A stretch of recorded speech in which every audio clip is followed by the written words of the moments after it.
Ya, Assalamualaikum warahmatullahi wabarakatuh. Perkenalkan, nama saya Adam Hanif Firmansyah dengan NIM 13 dari Teknik Elektro 19. Di sini saya akan sedikit menjelaskan tentang sistem grounding pada transformator.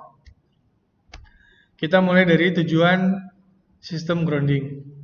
Tujuannya adalah untuk menciptakan sebuah jalur yang low impedance atau tahanan rendah terhadap permukaan bumi untuk gelombang listrik dan transient voltage. Yang kedua, menjamin keselamatan orang dari sengatan listrik. Yang ketiga, ada menjamin kerja peralatan listrik atau elektronik. Yang keempat, ada mencegah kerusakan peralatan listrik atau elektronik.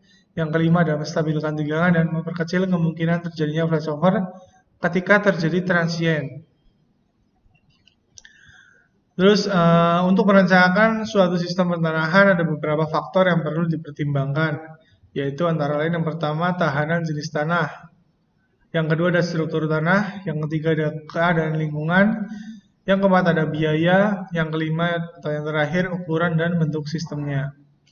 Pentanahan peralatan adalah penghubungan bagian-bagian peralatan listrik yang pada keadaan normal tidak dialiri arus. Tujuannya adalah untuk membatasi tegangan antara bagian-bagian peralatan yang tidak dialiri arus dan antara bagian-bagian ini dengan tanah sampai pada suatu harga yang aman untuk semua kondisi operasi baik kondisi normal maupun saat terjadi gangguan. Sistem pentanahan 20 kV. Pentanahan antara sistem 20 kV beserta pengamannya ditetapkan sebagai berikut. Yang pertama yaitu bagi saluran udara maupun saluran dalam tanah dipakai pemutus dengan rel arus lebih untuk gangguan hubung singkat fasa ke fasa dan rel tanah untuk gangguan hubung singkat fasa ke tanah. Pada gardu distribusi dipasang penunjuk gangguan. Yang kedua, bagi saluran udara dipakai pula penutup cepat atau lambat. Sedangkan bagi saluran dalam tanah tidak dipakai penutup kembali. Metode pengetahanan. Sistem distribusi pada sistem tegangan menengah sampai dengan 20 kV harus selalu diketenangkan karena menjaga kemungkinan kegagalan sangat besar oleh tegangan lebih transient tinggi yang disebabkan oleh busur tanah atau yang biasa disebut arcing ground atau restriking ground faults. Untuk itu pengetahanan yang sesuai dengan kriteria adalah tahanan rendah, terutama untuk sistem yang dipakai mensuplai mesin-mesin berputar, khususnya pemakaian dalam industri. Tahanan tinggi dengan tahanan tinggi kerusakan karena arus sangat berkurang. Pengukuran tahanan pentanahan pada transformator 20 kV setelah melakukan pengujian pada transformator 20 kV dengan menggunakan elektroda jenis batang dengan kedalaman 2 meter. Untuk memperoleh tahanan elektroda pembumian yang lebih rendah harus dipakai beberapa elektroda pembumian yang dihubungkan satu sama lain atau paralel, yang merupakan satu pembumian.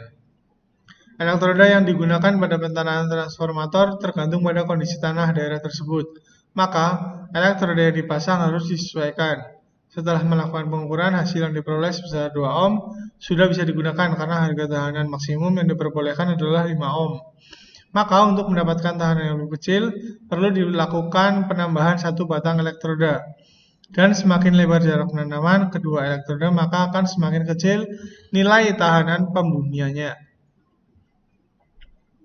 Kesimpulan dari semua pembahasan kita pada kesempatan kali ini. Dari sistem grounding pada transformator distribusi 20 kV, sistem pentanahan pada transformator distribusi 20 kV menggunakan elektroda batang yang ditanamkan dengan kedalaman 2 meter. Pengukuran dilakukan menggunakan alat ukur earth tester dengan menggunakan 2 buah elektroda batu dan kabel penghubung yang secukupnya. Setelah melakukan pengukuran, nilai pengukuran yang diperoleh sebesar 2 ohm dengan menggunakan 4 buah elektroda batang. Dengan nilai tahanan sebesar 2 ohm sudah sangat dapat digunakan sesuai dengan standar build 2000 dengan nilai tahanan maksimum 5 ohm. Mungkin itu saja yang bisa saya sampaikan atau saya jelaskan tentang sistem grounding pada transformator 20 kV. Apabila ada tutur kata yang tidak berkenan, saya mohon maaf. Saya akhiri. Wassalamualaikum warahmatullahi wabarakatuh.